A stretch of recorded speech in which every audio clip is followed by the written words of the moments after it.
Hey, it's me, Big P, and I'm back with a video that I'm going to basically use to put a pin in the Expedition League as we are less than a week away from the 3.16 Scourge League. It's the day after the big announcement, and long story short, the channel is back. I never really made any follow-up videos on a lot of the builds I did in Expedition League for a number of reasons, but I figured if maybe you skipped last league or just want to see how some skills are doing, I could give you a bit of, kind of a rambly video just going over my thoughts on how the build felt and how it would look going into 3.16.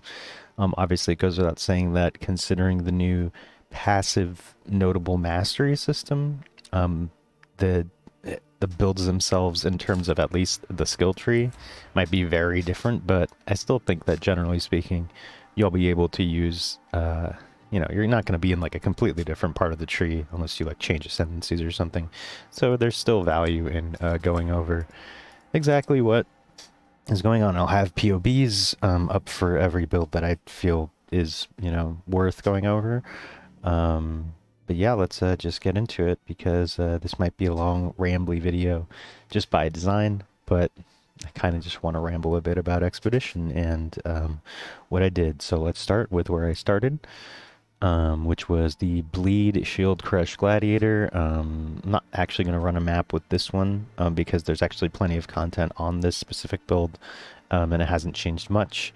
I think maybe like I got like an amulet that's like not even that good. It just has fizz.multi, and even so, unless if you haven't heard, Shield Crush and Shield Throw were pretty much the consistently busted skills, very easy to scale. Not really necessarily so much with the flat fizz shield, or rather flat armor to scale the flat fizz, but doing stuff like crit multi with like ES evasion shields. But that was mostly done on like Raider and other stuff. But the Gladiator Bleed version is probably going to be still very consistent. Looking towards the new league mechanic, it might be a little slow. I will say that because we didn't go for Arena Challenger and because I wanted Pain Forged and Versatile Combatant, it does feel a little slow compared to maybe, the Raiders and whatever else you might pick.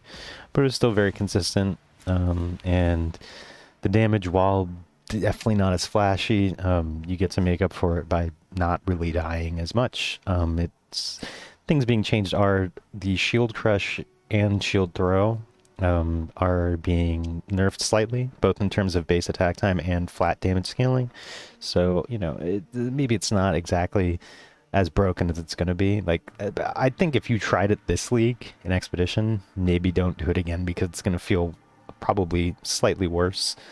And, that's never fun, directly comparing a build league to league, especially in a league that's probably going to be full of like a lot of interesting buffs in terms of what you get on the skill tree and, new crit angled items and all that crap.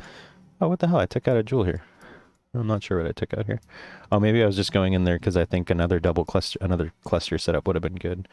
But I didn't even fill out the mediums here for the fizz dot multi. It's probably all I do. This is a pretty standard tree, but might get like more juice depending on, again, the passive mastery. So yeah, I'm not going to go over. There's videos previously on this channel that go over that. And then I never actually went over this. This is the Eye of Winter Mana Miner. Basically, this is the if you've heard of Akane's miner, they've done this build like a bunch, and let's run a map with this. Actually, I think I can go all the way up to like tier 14s. Do I want to run core? Let's see.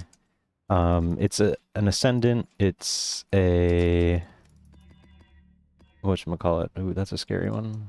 It's an ascendant using mind over matter and agnostic. I'll give you a quick look at the tree. Just very awkward and weird because Ascendant starts out here, so you basically come all the way around here and get stuff like Phase Acro and Acro. I guess, and then yeah, Scintillating Idea is one of the best for mana. I think something to keep in mind with this sort of build is that it has like a rotation, like your damage. We are using Indigon as well, so your damage is going to spike a lot. If you can just keep an eye on that first line there. So the more mana we use, You get a little bit more because of the way Indigon is scaling the spell damage, but to really turn the spell on, the rotation would be put down your sigil and then pop your arcane cloak, which, like, what is that, quadruples the damage that you're doing. Basically, the build has like an on-off switch, and you combine this gameplay style. Well, let's get into the map and do it. You combine this gameplay style with the dozens of clicks, if not hundreds an hour, that you're doing on Expedition. I think this was like probably the start of my wrist issues that kept me from really pushing. I only got 24 challenges this league, which is probably the first league in a while that I haven't done, whatchamacallit, all 36. So see the road, see, I messed it up. So, not to mention that this is also using stuff like Hydrosphere, which doesn't look like it's been adjusted. It looks like, I'm very surprised that the intended design of Hydrosphere is basically just like get chained somewhere. We're getting it from a snake pit on the right ring slot, and then just a Hydrosphere would basically like double all of the Eye of Winter things that are shot. It's also worth mentioning that Eye of Winter shoots all the projectiles out at the end of it. We have some control over that as a miner. But a self-cast or a spellslinger one might actually be easier to set up in terms of, especially because I have my Hydrosphere on Arcanus brand. It's a little tricky to taking on some serious danger, I see. Set up to optimize for the big cheating DPS. Let's just see how it does here. I did my thing out of order. We're also using like Bear Trap on like, there's just so much that needs to be done. That's bad. In terms of full rotation, it's a little concerning. Oh, this is bad. I didn't do like immune to, no. I mean, it is worth mentioning that because we're using dodge, which basically will not exist, well, literally will not exist in the coming patch. The defense is here. You might want to, I mean, it's an Ascendant, so you do have a lot of flexibility. But there might be a better way to do this. There might be, you know, kind of a more, I mean, I was just really sloppy. I'm going to say that was just me. You have to learn the build to play it optimally, because otherwise you'll just be kind of like flopping around hoping that your mines find the targets that they want. I do prefer, I was playing with a friend who did Ice Trap, and Ice Trap didn't have as good clear as this, but definitely had better single target. I'm not gonna loot, fuck this. Takes too long.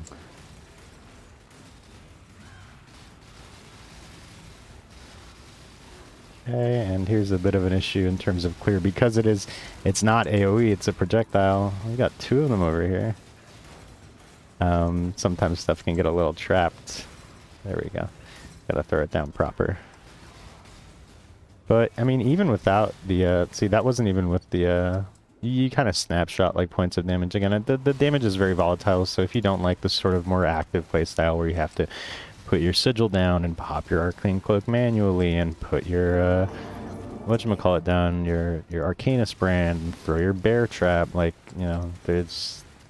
To get the full damage potential, we'll see on the boss. It might take a few deaths there, even though I really want to level this. Doesn't really matter, league's ending in a week, and then we'll get a whole fresh batch of goals. Yeah, it's actually pretty good damage. Just the Arcane Cloak. I think for generally mapping and stuff, you can get away with just popping the Arcane Cloak like right before an engagement. Doesn't recover immediately, so there will be some downtime. But, you know, it's a pretty fast, with the constant onslaught thanks to Omeyo Can, as long as you have mana. And then... Yeah, I like this a lot. This would probably be a very solid league starter, depending on whether or not you're in Trade League. I think SSF, a lot of the mana stuff might be harder to do, but what do I know? Maybe a Hyro would be better. So let's do this. Let's put this here. It's Maven too.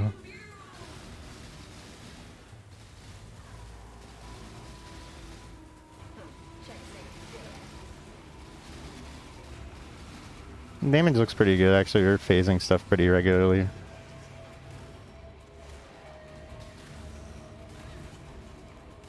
It's kind of a scary fight. Visual clarity is definitely not the build strong suit because you are making a bunch of, you know, you're adding a bunch of projectiles to the screen, so that damage seems okay. Not even like really like you should really be throwing the bear trap on them as the first thing.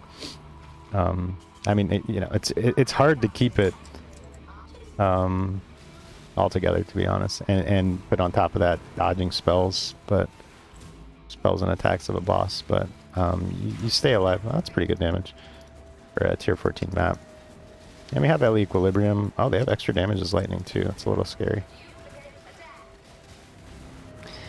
So, although I like the build a lot, I think, well, first off, you should probably go check out Akane's videos on it, this league, because I'm just kind of doing a little bit of this and a little bit of what I found on PoE Ninja.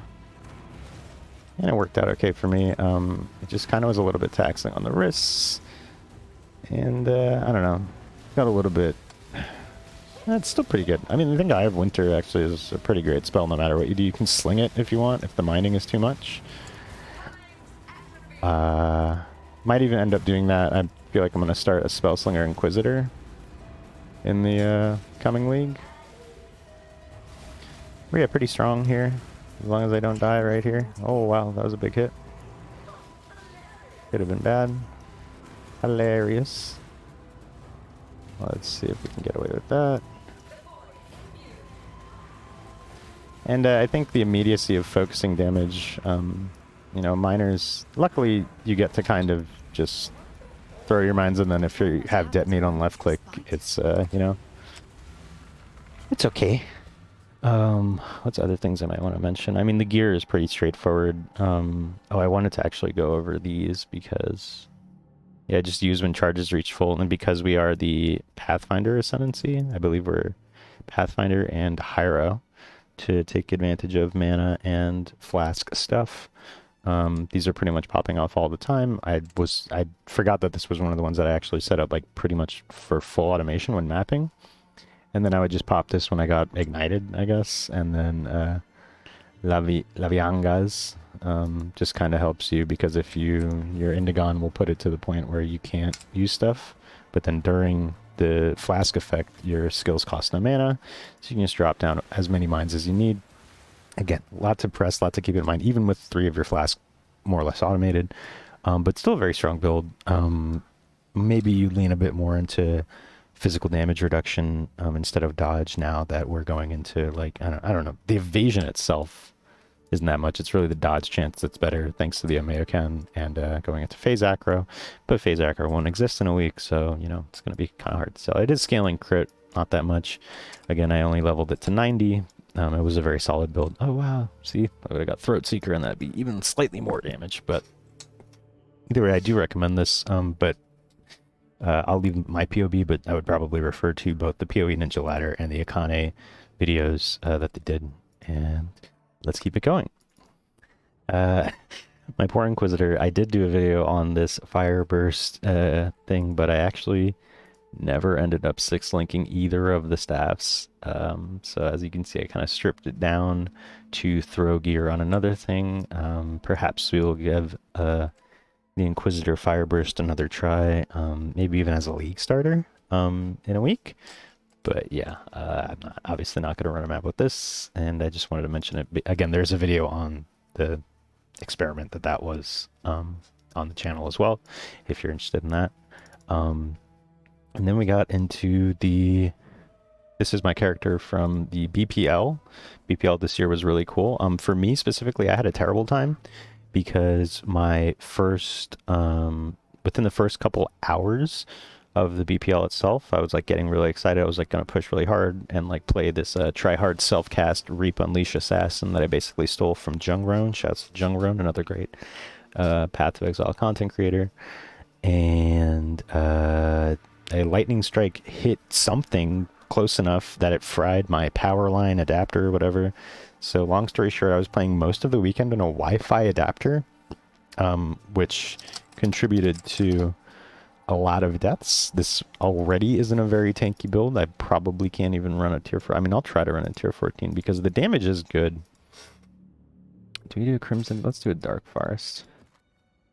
And again, this is probably, I was pretty much just following other people's guides on this. For an SS7, I wish it kind of took a snapshot of the character as it did at the end of BPL, which is like kind of like group found gear, but like not really. I didn't take much.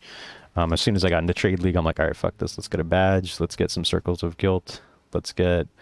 I didn't actually get the Elemental Weakness from Sorrows that I wanted. 2 Void Batteries, +1 Power Charge. You're basically scaling power charges. I'm going to die in this Delirium. As you can see, the effective health pool is not fantastic. So you kind of have to kill stuff before it hits you, which is not always feasible because you want to be going fast. Reap with Unleash and Spell Cascade does have good coverage though, and so it's kind of nice to have one skill doing both your clear and your single target. What else that guy? It felt pretty okay. Would I recommend this as a league starter? I don't know. I feel like maybe it would be something you respec into. You probably would Spell Sling earlier because the cast speed really kind of hurts. And not to mention that before I got the elemental damage leached as life on my cluster jewel, it was really hard to pull off. Like that was like the first like big thing I knew I'd be aiming for. And I don't know if you can see, but the life cost of Reap is, it's not negligible on an assassin. You know, I don't have that much life, and the cost is a life cost, 316 life for each tap. Luckily you get to leech it all back once you do have it up, and it feels way smoother, but like I said, this is not hardcore friendly. But it clears pretty nicely. I'm converting the physical damage. I'm doing a budget setup because I have Fizz to Lightning in my links. And I'm using Crimstar for the other half. Better way to do it would probably be full colds with the what am I thinking of? Hatred Watcher's Eye mod. You could also go for the fire conversion using Avatar of Fire. You could craft yourself some fancy gloves. There's a couple ways to do it. But it's not I don't know. It's a little tricky. Oh, let's try if I can nuke this boss down. I hate this boss. But yeah, it's pretty straightforward. This one, at least, all you really need to do is the whatchamacallit. Oh, that's bad. All you need to do is the Reap itself. Oh yeah, I have a Golem too. An Arcanist brand. So it's pretty straightforward in terms of, you know, like a build rotation. You little fucker. I don't even want to do this boss. I didn't end up... This is only level 89. And although the gear I'm wearing is pretty good, I could probably get a lot better. Yeah, this guy's like 50 more monster life. Unique boss is faster. I have Ellie Equilibrium, which I think actually is an issue for me because I am only... No, I'm dealing all 3 types of damage. But still... the build is at its best when it's killing bosses before they have a chance to hurt you. So, might not recommend. I'll still put the PoB up for this. Mucha. Yeah, I think I know about an ES Leech or Recovery somewhere. Wow, they're doubling the Wolf Blast, my favorite move in the game. Where'd he go? So yeah, a little sloppy. I didn't end up pushing this all the way into tier 14s. But it's pretty fun. If you want a I think Reap, there's a lot of ways to do Reap. Reap is still a very strong spell with a lot of added damage effectiveness. But yeah, this is a pretty sloppy fight. Not great. And Reap is kind of like a point and click know, it's pretty good on in terms of that. Oh, come on, man. I just want to fucking get him. Where is he? No, come on. Don't I have culling strike somewhere? Can you not call him when he's in that mode? Now you're dead. There you go. So yeah, not the greatest. Didn't end up really finishing the build. I pretty much only played it for the BPL weekend, and then threw a bunch of fancy gear on it, and it still was like kind of squishy, not great for mapping. So I kind of tabled it and moved on to other stuff, which wasn't really. I mean, I kind of just went back to play on the mana miner and the shield crush stuff for like actual late game farm. I mean, I didn't even finish out my Atlas because I was playing in a lot of private leagues. The next private league was Brittle Knee's Bingo League. Shout out to Brittle Knee. The Bingo League, to be honest, I was basically just wanted an excuse to start again an SSF with nothing and try out Spectral Helix. Spectral Helix was really cool. Spectral Helix I actually probably would recommend as a league starter. It's a little bit weird in terms of mechanics, but as you can see, the attack damage and effectiveness of added damage, even the attack speed, it's really, you know, it kind of takes into account the idea that it's a little awkward to do an attack and then not really have it, you know, it just kind of spins around you. It doesn't really have like that direct impact that like a slam attack would or anything like that. But the damage that's loaded on the front, let's see how I'll do the highest tier map I have here because I didn't actually end up getting, I didn't migrate this yet. I think this is going till the end of the league. But it's a raider. It's very fast. I went for the frenzy charge stacking duration. I don't even have my Uber lab yet on this. You'd probably go for Avatar of the Veil and Trinity. I think overall that might be a little bit better. But for an SSF playthrough, I liked the idea of just getting all the frenzy charges. I got every frenzy charge I could. And I don't know if I got one anywhere else. Yeah, my gears, I'll upload the gear if you want to really take a look at it. But this is another pretty straightforward build. That map's quick, and the single target, I don't know, it really depends, I think, on the map layout.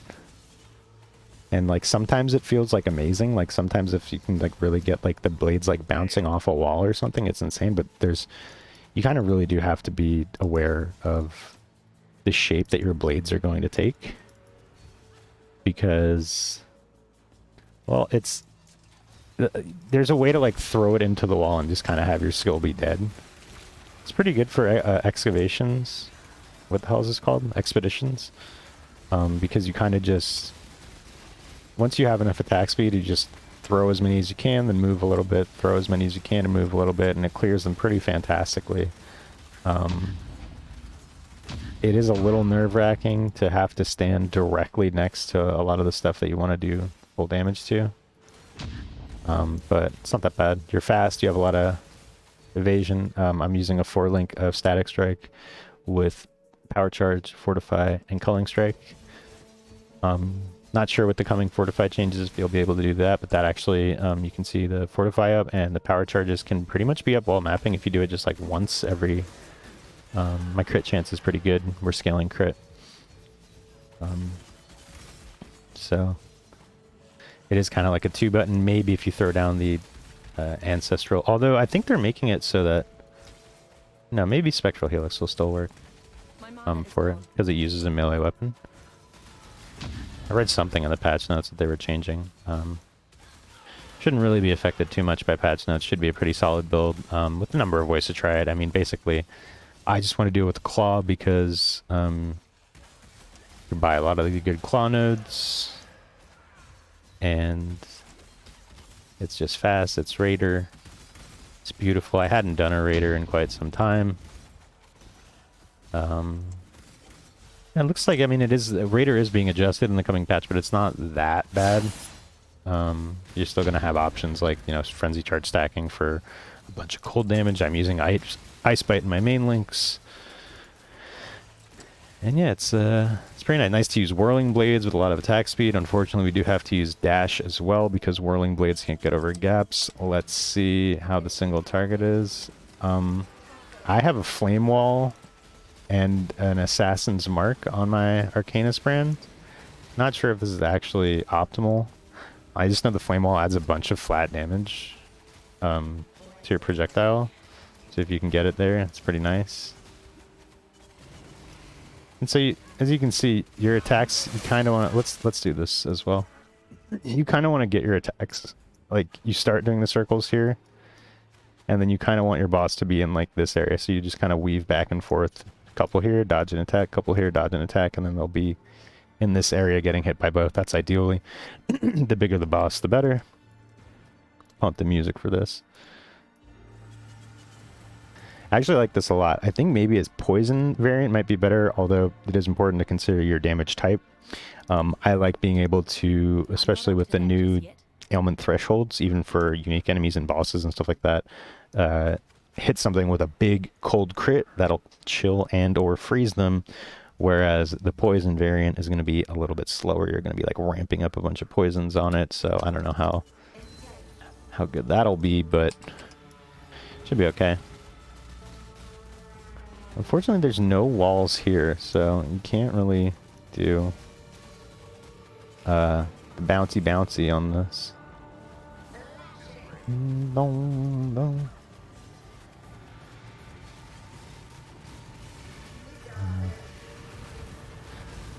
And that's it. There's the last one. Oh. And that's it. That was only level 75. That was what, my second one? So again, I didn't really push this that much harder. I feel bad taking up a space in the bingo league because I basically wasn't... I knew I wasn't going to even be in the competition, but it was fun to kind of just do an SSF run again and maybe have something weird to aim towards. But yeah, that was... I think this was the last build I did, full build I did, because I'm also in the Anomalige, but Anomalige I didn't really play that much. I just kind of was doing this for fun. I don't think I'm actually gonna...